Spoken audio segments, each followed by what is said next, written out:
But now my next guest has many strings to her bow. TV and radio presenter, singer, musical star, actress, mother, and now she can add beautician to the list.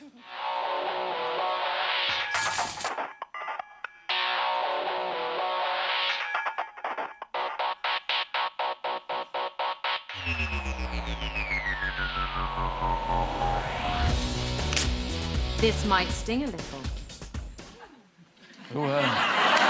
Please welcome Denise Van Outen.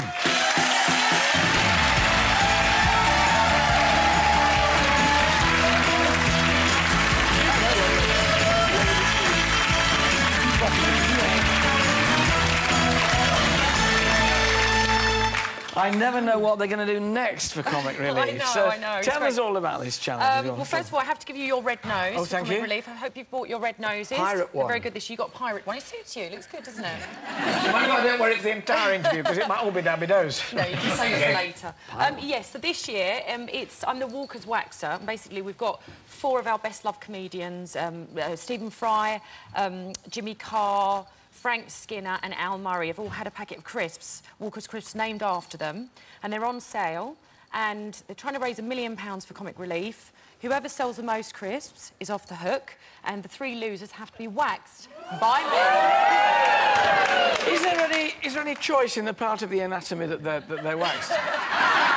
Well, Jimmy Carr has already nominated himself for an all-over body wax. Ooh. So, which I wasn't planning on doing. I just said any sort of body part, really. Because I've had a look at the guys. I met them in their dressing robes and... on the launch day, and I noticed that... We've got a problem with your mic, so I'm just... Oh, OK. I don't want you to think that... I'm just leaning in so you can... so you can talk into mine. I've got to adjust yours. That old chest. Is that better? Okay. Is that better? Well, I'll talk into your mic. Yeah, okay. We can get close. Yeah. So, I used to love you on the big break. Sorry, carry on. Yes, so yes. Would you like me to go back to the beginning? We'll pick up midway through the waxing. Yeah, so we've got our 4 comedians. They're selling crisps. The person who sells the most is off the hook. The others have to do a forfeit of being waxed by me. So, Al Murray, you say, is going to go for the all-over... It's nice to get close to you like this. It's cosy. Yeah, quite like. We look good together, we do it, rather. Oh, dear, where was I going? So I've been doing some practice waxing on the guys and on various other people, on Vanilla Ice, for instance, Andrew Stone. A lot of journalists have nominated themselves, but I thought perhaps today I could do a little test patch on you, a little bit of waxing. Now, I'm very, very partial to my chest hair. So I don't want you to go down here, because I've got a bit, but I don't want that to go, you see. No, so, OK. Well, you want to do a bit on my arm? Hairy arms. I'm not talking about Richard Keys. It's not that... We're not talking gorilla here. Because the thing is, it will take a couple of minutes for the wax to warm up. See, normally... Oh, right. Because I've been doing practice sessions, so I normally use, like, a pot of hot wax. Yeah. Which is less painful than the strip wax. So the strip wax, this is more painful than the other? Hang on, so first of all, I just need to... Denise, you haven't even got the strength to get it off its backing train. You're going to fetch skin off with it there. Hang on a minute. I think this one goes... Oh, have I done... You're reading the instructions. You're meant to be... Yeah? Honestly, I've never done this before. What? We'll just try both strips. We'll put that one there. We're trying both now. I want just to see which is the most painful. And then this one. We have to just keep them warm, so... Oh, you keep them warm, Denise. Because you're still talking of beauticians, you see. I mean, you're still legally blonding. I am, yes, every evening until April the 23rd. Absolutely loving it. Still loving the show. It's great. And the baby is how old now? She's 10 months. Oh. Yeah, and my poor husband had a sleepless night last night, bless him. Lee? Yeah, because she's teething and one of her back teeth is starting to come through, so she was up all night. And you don't care? I had a great night's sleep. Thanks, Lee. So let's just make sure... Is Lee not working? No, don't worry about that. I'll put my sleep down again and cover him up. Well, Lee's been in the musical... Oh, God, that picture of us is awful. No, he's just finished in the musical Wicked. You're enjoying yourself, sir? I'm having a look. Beats working, I tell you. And he's doing a concert tour, and then he's got something quite exciting lined up. Oh, are we allowed to know what? No, but I'm sure he'll pop on and tell you as soon as it's confirmed. What are you going to do then when you've done with Legally Blonde? I'm going to have a little bit of a break. Because we try and find, you know, you're talking about relationships, we try and find the balance so that one of us is really busy, the other person has time off, and It's the only way to make it work, really. Do you think I'm nearly ready? I think so. And do I get a packet of crisps if I do that? I'm really quite nervous about this. We'll have to count down from 3. You're nervous? I'll count down from 5. I just have to see 4. Oh, no, this is really... 3, 2, 1. Go on, do the other one. Look, God, you're really hairy. Oh, that's a good sport. Did that hurt? Not really. Oh, thank you so much. Ladies and gentlemen, Denise Van Outen.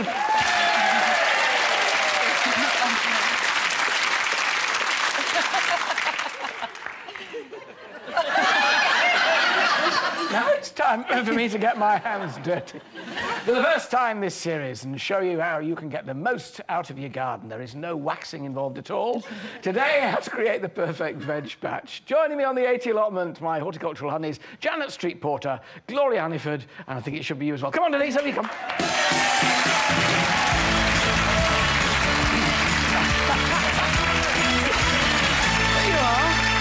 I think they're for your new size of feet. Right. So you can size 6. Size 6. Right, now what we're going to do is March is the classic time for beginning on your veg patch, but don't start too early. Are you falling over, love? You're all right.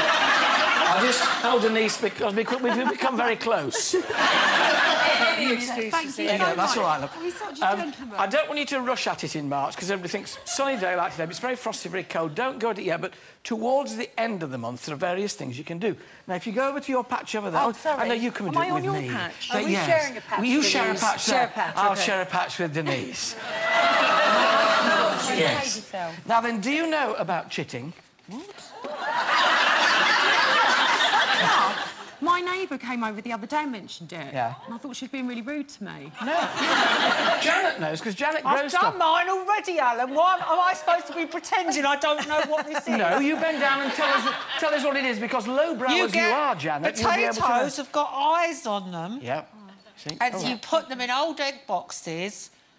I wouldn't put them in one of these trays. I personally, Alan, wouldn't put them all bashing against each other. They need to be in old egg boxes with the little eyes pointing up in a warm room with lots of light. Yes. And not frosty, and then they sprout, and that's called chitting. Yeah. You know, there's sometimes when you know exactly why Janet Street Porter's been married 4 times. I know a bit about gardening, so get over it. OK. So, Denise, if you go down there, Janet, you can go down there. There's a little trench been made, and if these are new potatoes, once they've got about half an inch to an inch, you plant them in a little trench like that, lots of muck in the bottom. With the eyes pointing up, Eyes Alan. pointing upwards. and then you can cover them up, right? And I'll move on to garlic and onions, right? Never covered more like No, these. just use your hand. Yeah. Just cover it up. Get in there and cover them up. And then as they start to grow and the cold weather's coming, you keep pulling the earth around those shoots so they don't get frosted and so that the potatoes don't get... They don't... What do you mean? They don't start... No, you know. They don't go green, and they've got to grow more potatoes. Yeah, Janet says these are too shallow. She said they should be deeper. Ow, You know, I've got to get through onions, garlic and rhubarb. Yes. Sorry for giving a tip. Yes. Well, no, it's a little bit early. Wait till the end of the month. This is just to give you a head start, but go and get your potatoes. If they're a bit sprouted, that's good. Get them in 9 inches apart, cover them up, keep earthing them up, not only to protect the shoots from frost, but also to stop potatoes going green and being poisonous. Garlic and onions. You get onion sets, which are these little bulbs. Here you are, Denise. What are we doing here? Have a few little bulbs. Onion sets glow. You can do the onion sets, because you're far less bother than old Street Porter. Onions. Now, onions. What are we on? This size onion. Come in here. A lot of people will say, get a dibber out, which looks like that, for your onions, and poke it in and then poke them in. Don't use a dibber, because... No, pay attention. Because it makes the soil in the bottom of the hole too hard, and they'll push themselves out when they start rooting, and the blackbirds will pull them out. So use trowel. How's it done? 6 inches of... Yes, Janet, tell me dibber out, and she's done it all. She's had the dibber out. Yeah, I've done it. Yeah. You haven't dipped. You can dip. Use a trowel and then pop it pointed way up, just one, 6 inches apart with your onion sets. I used to present Gardener's World, you know.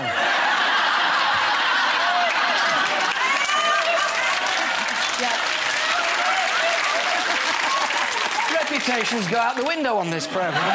So, onions 6 inches apart like that. OK, you can do that, and you do the same with shallots. But what I'm going to do on the end here... There you are. Is it the right time of year now, or do we need to wait, like I say, just wait a little bit till the end of the month. It's warming up. Don't do it just yet. End of the month, when the soil feels better. In the old days, Janet, do you know what they used to do to check whether the soil was ready to sow and plant? They put a thermometer in it, didn't they? No, they used to trip their trousers down and sit on it with their bare bottom. Janet's up for that. Yeah. Oh, yeah, Tonight, this would really have me marked out as one side That'll of a shut her up.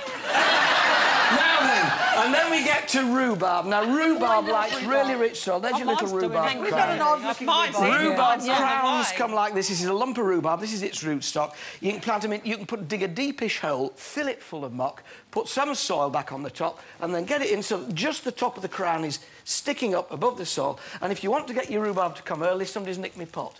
There was a black pot You here. can put a bit of old drain pipe over Stick it a as well, pot. Alan. What do you mean, Stick a this pot thing of- here? Alan. Anything with it. A big pot, stuff it with Drain straw, pipe. and it, of course, it will get it to come through. Do you ever feel you've lost the plot? Excuse me, this bit here. Would you break off a No, little of don't this break stuff? anything off, just plant Gloria, it with... don't get creative, Gloria. No.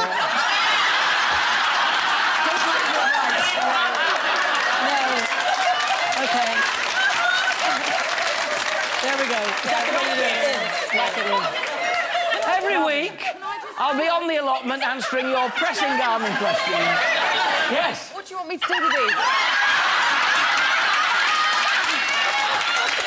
Just send them in, will you? Send them to the email me, alan@itv.com, and I'll be back on the AT allotment this coming Friday. My thanks to Janet, Gloria and Denise.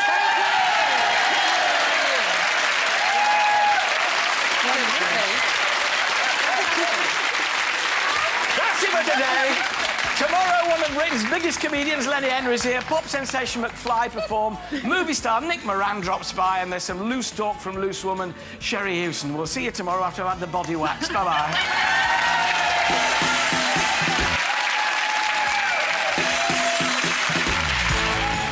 So who will do the